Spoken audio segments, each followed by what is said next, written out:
จับไก่มาแล้ว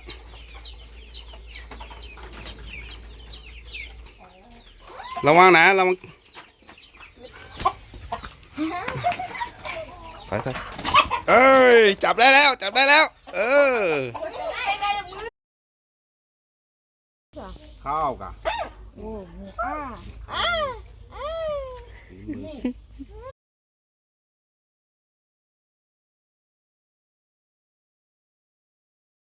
ต้องเดินกับพ่ออยู่แถวนี้อะไรอย่างเงี้ยโอเควะหรืออ้าวตาบอดไหนตาบอดอ้าวมึงเคยเห็นหูไก่ไหม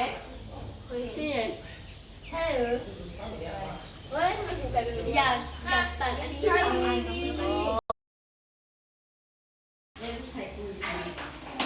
ยิ้มสิยิ้มให้คนทางโลกร้องให้กับตัวเอง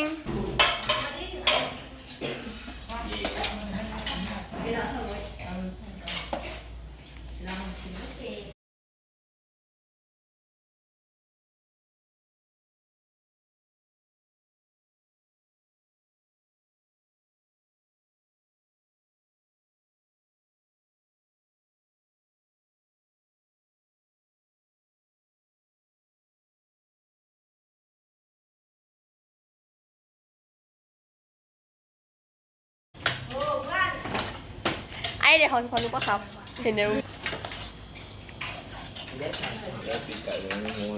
Bukan ni bukan. เฮ้ยถ่ายคุณ